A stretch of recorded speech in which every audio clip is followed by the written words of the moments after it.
Hola a todos, bienvenidos a Filosofía Clase B, yo soy Oscar. Estaba viendo un video breve del Picalibro Live donde respondí una pregunta del chat, donde le preguntaron qué pensaba de la pena capital. Dijo que estaba en contra y fue por el argumento más frecuente, que es la posibilidad del error. A una persona que estuvo presa por error, bueno, le podés pedir disculpas, le podés pagar una buena indemnización para compensarlo de algún modo, pero ¿qué haces con una persona a la que condenaste a muerte por error? Yo estoy de acuerdo con esto, pero creo que es un asunto menor. Creo que hay un motivo de mucho más peso para oponerse a la pena capital, y es que esa institución es incompatible con los principios de la República. La pena capital es propia de regímenes totalitarios, de regímenes absolutistas. En la República, el sujeto preexiste al Estado, como, como en las federaciones, como la República Argentina, las provincias preexisten al Estado Nacional.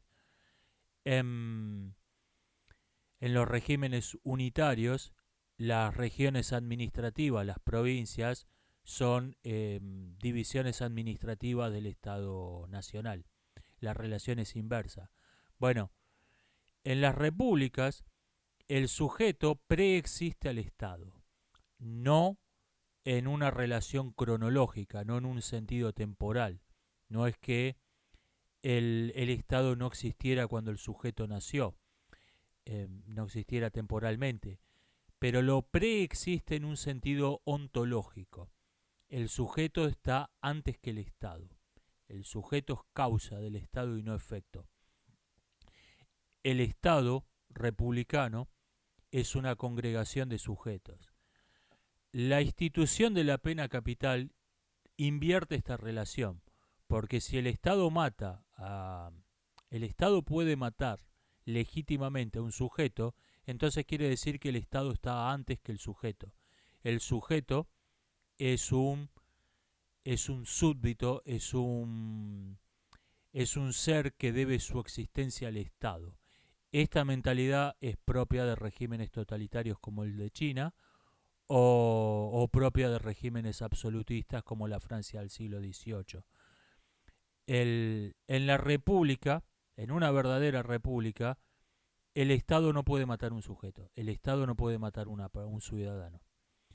Y puede castigarlo de otros modos, pero no matarlo, porque la vida no le pertenece. Del mismo modo que un Estado federal como Argentina no puede disolver una provincia, porque la provincia preexiste al Estado, en una verdadera república el Estado no puede matar a un sujeto, el Estado no puede matar a un ciudadano, porque el ciudadano preexiste al Estado. Repito, no en un sentido cronológico, sino en un sentido ontológico. Y creo que los estados basados en el principio de la libertad del sujeto, que tienen en la pena capital como Estados Unidos, por ejemplo, creo que es una gravísima incoherencia que están cometiendo a los principios en que está fundado el Estado. Esta es la razón por la que yo me opongo a la pena capital. Después sí, la posibilidad del error existe, también es un asunto, pero creo que no es el asunto principal. El asunto principal es que esa institución es incompatible con los principios de la República. Am, Estaba viendo un video muy curioso donde estaban hablando de cómo suena el latín romano, cómo pronunciaban el latín los romanos. ¿Cómo saben? Respuesta, por los errores de ortografía. Si una persona, si es común, por ejemplo en castellano, que se confunda la I latina con la Y, es porque suenan parecido. Entonces, a partir de los errores de ortografía, muchos de los cuales pasaron a las lenguas romances como el modo correcto de escribir una palabra, podemos saber eh, cómo sonaba el latín en la antigua Roma. Es curioso. Por ejemplo, decían que el apellido César no era César, sino Quisar. O sea, era Julius Quisar. rarísimo. Me llamó la atención no tanto las conclusiones, sino el método que usaron de reconstruir cómo sonaba un idioma antiguo por los errores de ortografía. Muy, muy curioso esto. Am, Me dice alguien que las redes neuronales se pueden hacer con una computadora hogareña. Sí, se pueden hacer a papel y lápiz. Em, una red neuronal se puede hacer, no hace falta una computadora. El concepto es, se puede hacer con un cuaderno universitario y un bolígrafo, una red neuronal. Supongamos que usted quiere hacer una red neuronal que juega al tatetí. Entonces, em, le asigna una valoración, hay 9 jugadas posibles, una por cada casilla del tablero. Y le asigna una valoración, llamémoslas A, B, C, D, E, F, G, H, I. Le asigna una valoración a cada casilla y la que tenga la valoración más alta va a ser donde su red neuronal juegue. Em, Elegimos varios criterios. Em, ¿Cuántas casillas libres tiene alrededor? Em, ¿Cuántas casillas que tengan ¿Cuántas casillas ocupadas por el rival tiene alrededor? ¿Cuántas casillas propias tiene alrededor? Y finalmente, ¿está ocupada o no la casilla? Em, a las 3 primeras les asignamos un valor. Se llama esto el peso. Digamos que haya una casilla propia alrededor, tiene un peso negativo, le asignamos -1. Las casillas libres las contamos, si hay 4 casillas libres alrededor, 4. Si hay una casilla propia, -1. Y si hay una casilla rival, digamos que esto nos parece muy importante, entonces consideramos 3. O sea, si hay 2 casillas ocupadas por el rival al lado, lo multiplicamos por 3, 6. ¿Y qué pasa con las casillas que están ocupadas? Esas tienen que ser descartadas del todo. Para simplificar este proceso, en vez de crear un atajo complicado para explicarle a la red que no puede jugar donde hay una casilla ocupada, le asignamos un puntaje absurdamente bajo, digamos -100, cosa que nunca vaya a elegir una casilla que está ocupada. Así funcionaba, por ejemplo, que no era una red neuronal, pero así funcionaba la computadora de jugar al ajedrez Deep Blue. Deep Blue no sabía que no podía entregar el rey, pero el rey valía 300 peones. Entonces lo defendía y no lo entregaba nunca, nunca cambiaba el rey, porque el rey valía 300 peones. Así funcionaba, o sea, se ahorraron un montón de trabajo de explicarle las reglas a Deep Blue. Bueno, el mismo sistema lo usamos en nuestra red. Jugar una casilla ocupada vale -100, o sea, queda descartada de plano. Y me dirán, ¿quién dijo que estas valoraciones son las... así hacemos la cuenta para cada una de las 9 casillas y la que tenga el puntaje más alto es donde juega la jugada que elegimos.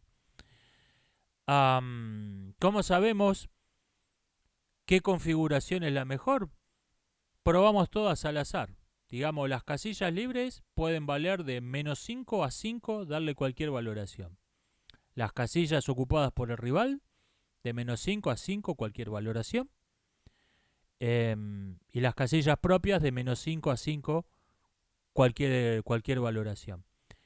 Tenemos 10 combinaciones, 10 al cubo de combinaciones, que muchas son la misma, porque por ejemplo multiplicar todo por 5 es lo mismo que dejar todo como está, muchas son redundantes, pero tenemos 10 al cubo o 1000 configuraciones posibles.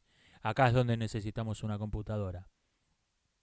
Entonces las hacemos jugar entre sí, probamos las 1000 y hacemos un torneo todas contra todas, 1.000.000 de partidas de tatetí. Acá hace falta una computadora. Y vemos qué configuración obtuvo el mejor puntaje. Y ahí tenemos nuestra red neuronal de jugar al tatetí hecha con papel y lápiz. Asusta, asusta un poco porque es el resultado, lo fascinante de esto, que el resultado es impredecible. Yo no sé cuál es la mejor, yo no sé cuál es la mejor configuración para, para esta red que juega el ajedrez, pero que juega el tatetí, perdón, pero puedo encontrarla por fuerza bruta de cálculo. Y por ahí creo algo que juega el tatetí mejor que yo. ¡Wow! Eso da, sí, eso asusta. Am, ¿Qué pienso de los mensajes secretos que supuestamente dejaba Kubrick en sus películas? Yo he visto varias personas hablando de este tema y fallan en un asunto central. ¿Dónde está la clave de descifrado? Un mensaje secreto presupone una clave. Y yo lo que veo es que, bueno, este número escrito en esta puerta representa las misiones Apolo. O sea, me estás diciendo que los números en puertas en películas de Kubrick representan misiones espaciales, ok, vamos a interpretar todo número que aparezca en una puerta en una película de Kubrick y usando la misma clave. Esto pasan imagen, fotograma a la interpretación. Pará, ¿y dónde está la clave de descifrado? Si no hay clave, no hay mensaje secreto, simplemente estás imaginando cosas. Em, un verdadero mensaje secreto presupone una clave. Am, ¿Se debe tener en cuenta el autor al juzgar la obra? Depende. No en el sentido de Griffith, Leni Riefenstahl o Eisenstein tenían ideas muy poco recomendables, ideas políticas muy poco recomendables, por lo tanto sus películas son malas. Eso es una completa tontería. Pero se debe tener en cuenta al autor para saber qué quiso hacer. Si el sentido que le estamos dando a la obra es el que tenía la intención el autor o no, es algo completamente...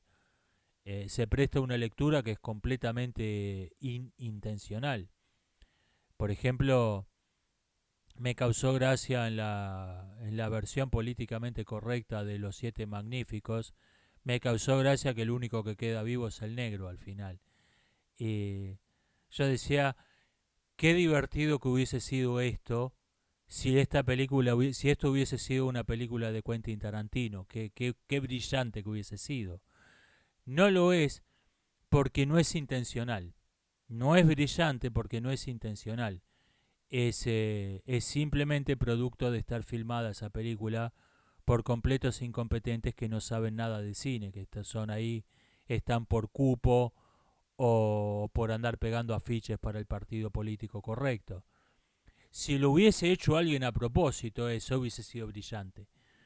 Y lo mismo pasa con las comedias involuntarias como The Room o Plan 9 del espacio exterior. El hecho de que no sean intencionales es lo que las vuelve divertidas en ese caso. Si alguien hubiese filmado The Room como una comedia, hubiese sido una comedia bastante tonta, bastante aburrida. Y en este sentido el autor importa. El autor importa para saber qué quiso hacer, para saber qué quiso decir, y en función de lo que quiso hacer, de lo que quiso decir, interpretar la obra. En este sentido importa. No en el sentido del argumento ad hominem. Em, que a veces sí, ojo, el...